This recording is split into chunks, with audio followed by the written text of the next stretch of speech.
మంచిర్యాల జిల్లా తాండూర్ మండలంలోని ద్వారకాపూర్ గ్రామంలో గురువారం భూ సర్వేపై అవగాహన సదస్సు నిర్వహించారు. జిల్లా కలెక్టర్ కుమార్ దీపక్ ముఖ్య అతిథిగా హాజరై మాట్లాడారు. భూ రికార్డుల ప్రక్షాళన, సర్వే ప్రాముఖ్యతను వివరించారు. ఈ కార్యక్రమంలో సబ్ కలెక్టర్ మనోజ్, తహసీల్దార్ జ్యోత్స్న, ఎంపీడీఓ శ్రీనివాస్, సర్పంచ్ మాసాడి తిరుపతి, ఎస్ఐ సౌజన్య తదితరులు పాల్గొన్నారు. కొత్తగా ఫామ్ అయిపోయిన తర్వాత అంటే నాతోటి కరెక్ట్గా అడిగితే ఈ భూ సమస్య మీద ఎక్కువ ఫోకస్ ఉన్నాయి. భూ సమస్య ఏదో ఒకటి చేసేసి తగ్గించాలి. సో ముందు ఎవరికి ఇష్టమైతే రిజిస్ట్రేషన్ చేసిన వాళ్ళు ఉన్నారు. ఇప్పుడు రిజిస్ట్రేషన్ అంత ఈజీగా కావు. భూమి నిజమే డిజిటల్ సైన్ అయి ఉంటుంది అంటే రిజిస్ట్రేషన్ అవుతుంది. సబ్ రిజిస్ట్రార్ ఆఫీస్లో కూడా ప్రాపర్గా చెక్ చేసి రిజిస్ట్రేషన్ చేస్తారు. అంటే మీ భూమికి వేరే వాళ్ళు రిజిస్ట్రేషన్ చేస్తారు అంటే అట్లా ఇప్పుడు కొంచెం కష్టమే ఉంది. కానీ ఆ రికార్డేలో మళ్ళీ మిస్టేక్స్ ఉన్నాయి. వాళ్ళకి 3 ఎకర్స్ భూమి ఉంది, 5 ఎకర్స్కి పట్టా ఉన్నాయి. ఆ రిజిస్ట్రేషన్ వాళ్ళు చేస్తున్నారు, దానికి రిజిస్ట్రేషన్ కూడా అవుతుంది. మళ్ళీ వాళ్ళకి పక్కన వాళ్ళు కొంచెం బెదిరించి పంపిస్తారు. దాని నుంచి కూడా మళ్ళీ కొత్త పంచాయతీ స్టార్ట్ అయింది.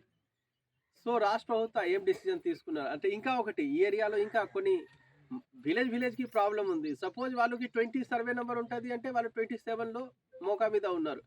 మనకి NH కూడా పోతున్నాయి అంటే ఎవరు మోకా మీద ఉన్నారో వాళ్ళకి ఆ సర్వే నెంబర్లు లేవు. కానీ వాళ్ళకి మోకాతోటి పోతున్నాయి అంటే వాళ్ళకు కూడా పేరు రాస్తున్నాము. ఎవరికి రికార్డ్ మీద పోతున్నాయి వాళ్ళకి పేరు రాస్తారు. ఇద్దరు అగ్రీ కావట్లేదు, ఆ పైసలు అట్లే కోర్టులో పోతున్నాయి. అది ఎప్పుడైనా ఎవరికి డబ్బు రావు. సో అట్లా ఉన్న ఇష్యూస్ నుంచి చాలా ప్రాబ్లం వస్తున్నాయి. సో దానికి మనం ఏం చేస్తున్నాము అంటే ఇప్పుడు భూభారతి చట్టంలో ఏమైనా సరిగా చేయడానికి ఉంది. గత టైంలో తప్పు జరిగింది అంటే దానికి అపీల్ ప్రొవిజన్ తీసుకొని దానికి మనం సార్ట్అవుట్ చేస్తున్నాము. సపోజ్ 2018లో డైరెక్ట్గా ఎక్కించారు, ముందు డిలీట్ చేయడానికి ప్రొవిజన్స్ లేవు. ఇప్పుడు ఏం చేస్తాను, డిలీట్ చేసేస్తున్నాను. ఎవరికి ఉంది అంటే వాళ్ళకి ఎక్కిస్తాను చెక్ చేసేసి.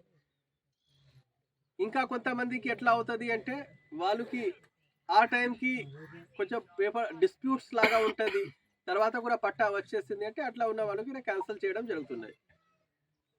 కానీ ఎప్పుడు సక్సెస్ అవుతుంది, మనకి ఎంత భూమి ఉంది, ఆ భూమికి మ్యాప్ ఏముంది, ట్రాన్సాక్షన్ జరిగిన తర్వాత రియల్ టైంలో ఆ మ్యాప్ అప్డేట్ అవ్వాలి. అట్లా చేయడానికి భూభారతి చట్టంలో అన్ని ప్రొవిజన్స్ పెట్టడం జరిగింది. దానికి సంబంధించిన ఇప్పుడు ఎట్లా అవుతుంది అంటే సపోజ్ మీరు 20 సర్వే నెంబర్లో రికార్డ్కి ఉన్నారు, 21లో ఉన్నారు, ఎలాంటిగా ఇప్పుడు పెద్దగా ప్రాబ్లమ్స్ రావు. మీ భూమికి మ్యాప్ ప్రిపేర్ చేసేసి దానికి ల్యాండ్ పార్సల్ నెంబర్ ఇచ్చేస్తారు. అంతే కదా రెడ్డి గారు, ఈ ల్యాండ్ పార్సల్ నెంబర్ ఇచ్చేస్తారు. సో ఈ భూమిలో 20 ఉందా, 21 ఉండవచ్చు. ఎంత మీకు పాత అన్నిటి నుంచి పెద్దగా సంబంధాలు ఉండవు.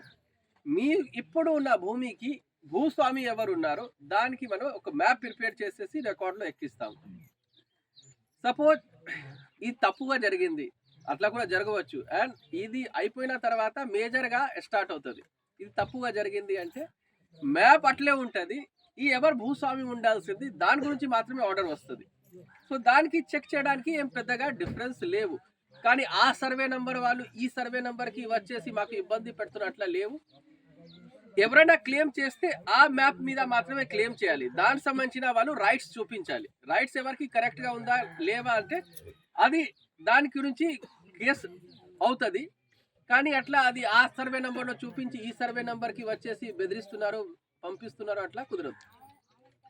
దాంతో పాటు కూడా ఇప్పుడు కూడా మీ అందరూ కొంచెం జాగ్రత్తగా సార్ట్అవుట్ చేయాల్సింది. ఏమేమి సార్ట్అవుట్ చేయాల్సింది, పట్టేదారు చనిపోయిన వాళ్ళు ఉన్నారు అంటే అందరూ వారసుతులు కలిసి జాయింట్ అగ్రిమెంట్ చేసేసి సబ్ కలెక్టర్ గారికి ఇచ్చేసేయండి. ఇమీడియట్గా దానికి మనము సక్సెషన్ చేయిస్తాము. ఆ సక్సెషన్ చేసిన తర్వాత మీరు మీ భూమికి గ్రౌండ్లో కూడా 4 భాగాలు చేస్తారా, 3 భాగాలు చేస్తారా, ఏమైనా చేస్తే చేసేసండి. సో దట్ మ్యాప్ అప్డేట్ అయిపోతుంది. లేదు అంటే ఇప్పుడు చేయలేదు అంటే మళ్ళీ ముగ్గురుకి పేరు ఆ మ్యాప్లో అన్నింటిలో యాడ్ అయింది అంటే మళ్ళీ ఇష్యూ అవుతుంది. దానికి ఫస్ట్ రెవెన్యూ రికార్డులో సరిగా చేయాలి, మళ్ళీ మ్యాప్లో చేంజ్ చేయించాలి. ఇంకా ఒక ప్రాబ్లం వస్తుంది. కొంతమంది అసలు పట్టించుకోడు, ఏమది అంటే పాత దానికి వస్తున్నాయి, వాళ్ళు ఏమో ఆ సర్వే టైంకి వాళ్ళు లేరు. లేదా అంటే 2-3 ఇయర్స్ వరకు టైం ఉంటుంది, రెగ్యులర్గా టైం ఉంటుంది. ఆ టైంకి ఆ టైం వరకు అది దరఖాస్తు ఇవ్వలేదు. కాబట్టి గవర్నమెంట్ ఏం చేశారు, ఆ టైంకి దానికి బిలా దాఖలా కింద పెట్టేశారు. బిలా దాఖలా అంటే అన్సర్వేడ్ ల్యాండ్. పట్టా ల్యాండ్ కూడా అన్సర్వేడ్ ల్యాండ్ గవర్నమెంట్ ల్యాండ్ అయిపోయింది. ఇప్పుడు వస్తున్నారు, ఎప్పుడు ఈ ధరణి వచ్చింది, భూభారతి వచ్చింది, ఆ టైంకి వస్తున్నారు. సార్ మా ల్యాండ్ కి అది లేవు, అది పాత పట్టా ఉందా, పాత పట్టా కూడా లేవు, ఎలాంటిగా పేపర్ లేవు. అట్లా ఉన్న కేసెస్కి చేయడానికి చాలా ఇష్యూ అవుతుంది. మళ్ళీ ఇప్పుడు కూడా సపోజ్ కొన్ని భూమిలో ఎవరు క్లెయిమ్ చేయట్లేదు, అట్లా ఉంటుంది అంటే మళ్ళీ వాళ్ళు ఏం చేస్తారు, దానికి ఒక మ్యాప్ ప్రిపేర్ చేసేసి అన్సర్వేడ్గా రాసేసి పెట్టేస్తారు. మళ్ళీ దానికి చేయడానికి చాలా ఇష్యూ అవుతుంది. ఎందుకు, అన్నిటికీ ఏమైనా సర్వే రికార్డులో చేయించాలి అంటే హైదరాబాద్ వాళ్ళు వరకు తిరగాలి. పెట్టిన కారణం ఏంటంటే ఈ రాంపూర్ విలేజ్కి సంబంధించిన రీసర్వే అంటే ఏంటి అని అంటే, మనకి నిజాం కాలంలో ప్రథమ సర్వే అనేది జరగడం అనేది జరిగింది. అంటే ఎవరి హద్దు, ఏ సర్వే నెంబర్ ఎక్కడెక్కడి నుంచి, ఎవరి హద్దు ఎక్కడెక్కడ నుంచి అనేది ఈ గెట్లు ఇవన్నీ కూడా అప్పుడు నిర్ధారించడం జరిగింది. ఇది నిర్ధారించిన తర్వాత అప్పుడు నిజాం కాలంలో ఏంటంటే ఒక మ్యాప్ తయారు చేశారు. కానీ అప్పుడు ఉన్నటువంటి మ్యాప్ ఏదైతే ఉందో దానికి సంబంధించిన ఇప్పుడు కొన్ని ఇష్యూస్ కానీ ఇప్పుడు ఫీల్డ్ మీద చూసుకుంటే ఒక హద్దు ఇంకో హద్దు మ్యాచ్ అవ్వకపోవడం, రైతుల మధ్య ఏంటంటే చిన్న చిన్న తగాదాలు. ఎందుకంటే నా గట్టులో ఇంకో అతను వచ్చాడు, నేను ఇంకో దానిలో భూమిలో వెళ్ళానని ఇంకోళ్ళు అంటారు. ఇలాంటి సమస్యలు చాలా ఎక్కువైనందువలన మన రాష్ట్ర ప్రభుత్వం ఎందుకు అంటే రైతుల దగ్గర ఈ సమస్య ఉండకూడదు అని చెప్పి రీసర్వే అనేది చేయడం అనేది ఆదేశాలు ఇచ్చారు. దానివల్ల ఏమవుతుంది అంటే ఇప్పుడు మళ్ళీ రాంపూర్ విలేజ్ మొత్తం కూడా హద్దులు అన్నీ కూడా టాలీ చేసి ఏ రైతు దగ్గర ఏ హద్దు, ఏ సర్వే నెంబర్ ఎక్కడి నుంచి ఎక్కడి వరకు ఉంది అనేది క్లియర్గా ఇచ్చిన తర్వాత, ఈ సర్వే టీం అంతా సర్వే చేసిన తర్వాత రేపు ఖచ్చితమైనటువంటి మ్యాప్స్ అనేవి తయారు చేయడం జరుగుతుంది.